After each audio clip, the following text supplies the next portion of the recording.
네, 안녕하세요. 단도박 이선생입니다. 오랜만에 영상을 올리는데요. 제가 건강이 좀 안 좋아서 조금 병원을 좀 다니느라고 시간을 좀 많이 낼 수가 없었고, 또 연말이 되다 보니까 외부에서 이렇게 좀 행사들이 많아서 제가 이제 조금 외도를 본의 아니게 했던 점, 그 영상을 빨리빨리 올려드리지 못한 점 죄송하고요. 자, 오랜만에 저희가 그동안 상담 또 케이스가 많이 들었고, 그동안에 이제 또 제가 마크 과정 안에서 유튜브에서 영상을 올려야 될 것 같다는 주제들을 계속 머릿속에 차곡차곡 쌓아놨었는데, 그 중에서 이제 인상 깊었던 거, 그리고 중요한 점을 좀 말씀을 드릴게요. 자, 오늘의 주제는요, 돈에 대한 가치관입니다. 돈에 대한 가치관. 도박 중독자는 부자로 살면 안 될까요? 글쎄요, 그게 나와 있는 정확한 어떤 답을 드리기보다는 우리가 갖고 있는 상식선상에서 생각을 하셨으면 좋겠어요. 부자는 돈이 많은 사람을 부자라고 하죠. 그런데 이 돈에 대해서 일단은 우리 도박 문제가 있는 분들은 민감하고요. 돈을 좋아하시는 거가 확실합니다. 우리가 또 생각해 볼게요. 도박을 하는 이유 5가지 중에서 우리가 구체적으로 5가지인데 크게 둘로 나눠보자면 첫 번째는 돈이죠. 돈에 대한 가치관이 뚜렷하신 분들, 그리고 돈을 좋아하시는 분들이 도박을 하는 이유가 되는 경우가 있고요. 또 하나는 심리적인 이유죠. 그냥 도박이 재밌어서 게임처럼 했다가 빠지는 경우. 그런데 외국 같은 경우에는 이 비율이 훨씬 높습니다. 그러니까 이제 한마디로 생리적인 원인이라고 할 수도 있고, 도박으로 느끼는 희열, 유희, 이런 재미, 관심, 이러다가 나도 모르게 깊게 빠지는 경우, 그렇죠. 그것을 우리가 말하는 도박 중독이라고 하는데, 우리나라의 특징은요, 거의 이제 센터를 방문하시는 분들의 60, 70%가 돈에 대한, 금전에 대한 문제로 도박이 연관이 되어 있는 분들이에요. 그러니까, 우리 말하는 뭐, 흑수저가 금수저가 되는 과정의 그 수단으로 도박을 사용하시는 경우가 있고요. 또는, 내가 갖고 있는 부채를 해결하기 위한 수단으로 도박을 사용하는 경우가 있고요. 어쨌든 이 돈에 대해서 뚜렷한 가치관들을 갖고 계시는데요. 이 가치관의 변경이 좀 필요하다고 저는 생각을 합니다.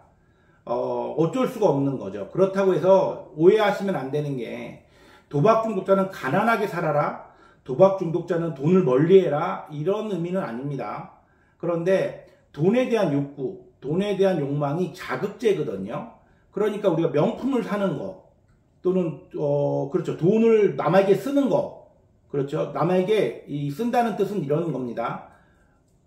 봉사를 하고 기부를 하는, 그렇게 쓰는 의미를 말씀드리는 건 절대 아니고요. 한 통 내는 거, 나를 뽐내는 데 있어서, 그렇죠. 그래서 돈을 막 쉽게 쓰는 거, 이때 기분이 굉장히 좋잖아요. 이 감정이, 기분이 굉장히 좋으신 분들은 조심하셔야 된다는 뜻이죠. 도박을 해서 딴 돈으로 그렇게 써보신 적들 많으실 겁니다.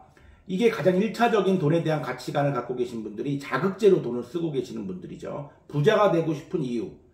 그러니까 심청전 아시죠? 심청이는 돈이 필요했지만 그 목적이 필요하잖아요.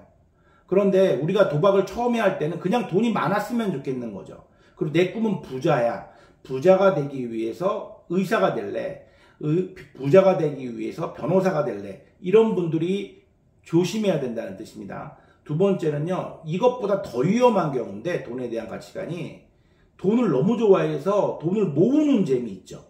아끼는데 너무 목숨을 거시는 분들, 그리고 쓰지 못하는 분들, 심지어는 교통비도 아끼고 식사 대금도 저렴한 걸 먹어가면서 그 돈을 아끼는 분들이에요. 그러면 기분이 좋은 거죠. 배가 고프고 내가 필요한 걸 못 사도 돈을 저금하는 게 더 기분이 좋으신 분들 있으시죠? 그런데 그런 분들이 도박을 했을 경우에 부모님들이나 보호자들이 오셔서 어떤 말씀을 하시냐면, 놀래세요. 우리 아들이, 우리 남편이 허튼데 돈 쓰는 거 한 푼도 없는 사람이 도박에 걸려서 도박을 할 줄 몰랐다. 도박 중독자가 될 줄 몰랐다. 그런데 바꿔 생각하면은요, 내가 돈을 아끼고 돈을 너무 좋아해서 저금을 하는 것도 나에게 자극이거든요. 그런 작은 자극에도 만족했던 분이 우연한 기회에 도박을 했을 때, 그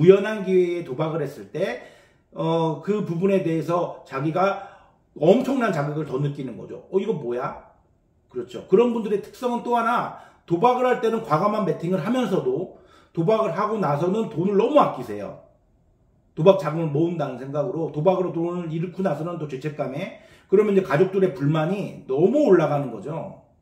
그죠? 아니 자기는 도박으로 얼마를 날렸으면서 가족들한테 또는 여기에는 한 푼도 쓰지 않으려고 한다.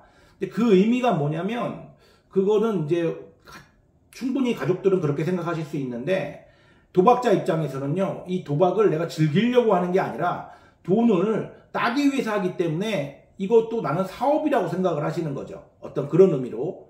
그런데 이제 가족들은 전혀 이해할 수 없는 입장을 이제 보이는 거죠. 이 경우가 아까 전자에 말한 돈을 너무 쓰는 걸 좋아하고 명품을 좋아하고 돈에 대한 어떤 부자가 더 좋고 돈을 화려한 걸 좋아하시는 분들보다 더 위험하다고 저는 봅니다. 도박 중독자에 있어서. 돈은요. 저도 참 많은 부분을 생각하고 저도 돈을 많이 좋아했던 사람으로서 이 세상에 존재했던 이유는 맨 처음에는 돈은 우리가 물물 교환을 하기 위한 수단이었죠. 화폐같이. 그 부분에 대해서 많이 바뀌었고 이 돈 그 자체가 이제는 하나의 목적이 되는 그런 시대에 우리는 살고 있습니다. 그래서 도박 중독을 고치기가 훨씬 더 어렵고요.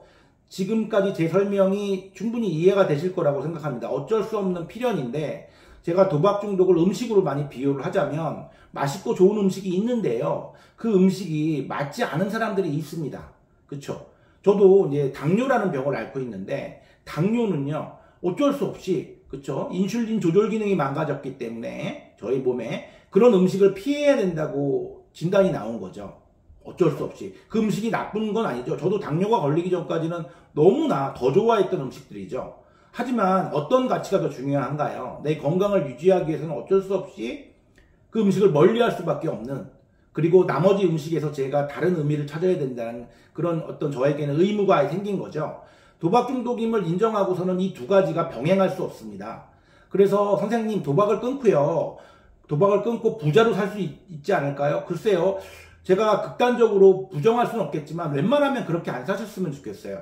돈은 저희가 필요한 정도, 굉장히 주관적인 얘기지만 정말 정상적으로 약간 모자란 정도, 아껴 쓸 수 있는 정도, 그렇죠? 마음대로 쓸 수 있는 정도가 절대 돼서는 안 되고요. 그 돈은 정말 우리가 조심하고 멀리 해야 되는 음식으로 생각해 주셨으면 좋겠습니다. 이게 병행이 된다는 거는요, 그냥 본인의 생각뿐이지 절대 이 현실에서는 도박 중독자가 돈과 같이 할 수는 절대 없습니다. 그렇기 때문에 이 부분에 대해서는 고민 중이신 분들은요, 다시 한번 제 영상을 보시고 고민을 한번 더 깊게 해주시기를 부탁드립니다. 네, 마치겠습니다.